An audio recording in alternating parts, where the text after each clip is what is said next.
ગાડા ડુંગરી ગ્રામ પંચાયતના સરપંચ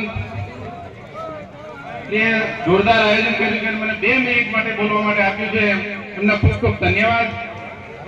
હું કહેવા માંગુ છું કે મને 3 વર્ષથી બીજેપી સરકારે હેરાન કરે છે.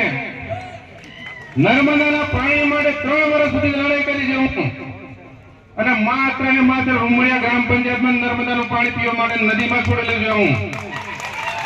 મીડિયા મિત્રોને પણ ખબર છે, અમિતભાઈ પણ જાણે છે, ન્યૂઝપેપરમાં પણ આવે છે 12 કરોડની ઓફર કરેલી મારે 12 કરોડની. પણ આપણે સરળ સમાજ માટે લડવાની મારી ભાવના હતી. અત્યારે હું 12 કરોડ લીધા અહીંયા નતો, આ સ્ટેજ પર નતો, વડોદરામાં રહેતો, પણ મારે પાણી સમાજ માટે લાવવાનું હતું, નર્મદાનું પાણી. આખી ટીમ મારી લડી હતી, અને 3 વર્ષથી આખી ઉદયપુર જિલ્લાની પોલીસે મારા ઘરે ધામા નાખી દીધા હતા. પણ આપણે અડગ હતા. મારે રૂપિયા નથી જોઈતા, મારે સમાજ માટે, મારા કવાંટ તાલુકા માટે પાણી આપી દો.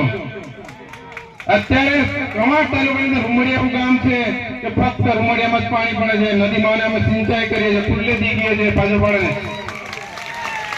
એવું પણ કહેવાય કે તને પણ હમણાં કીધું છે 3 દિવસ પહેલા, મેં તમારામાં તાકાત હોય તો તમને નાખીને બતાવો એકવાર. આપણે કોઈથી ડરવાના નથી.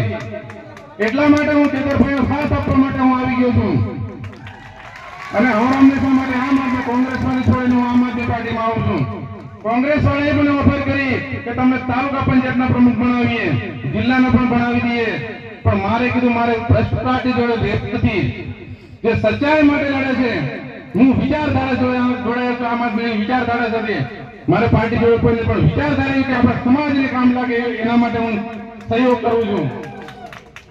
મારી વાણીના કેમ કે ઘણા વક્તાઓ છે, ઘણું બધું કહેવાનું છે, પણ આપણે સાંભળતા રહીશું. એટલે મારી વાણી હું વિરામ કરું છું. જય હિન્દ, જય ભારત, જય આદિવાસી.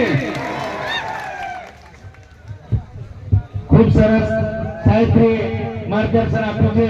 હવે જે હાલમાં છોટાઉદેપુર જિલ્લામાંથી નવો તાલુકો બન્યો છે એવા કદવાલ તાલુકાની ટીમ આજે આમ આદમી પાર્ટીમાં જોડાઈ રહી છે.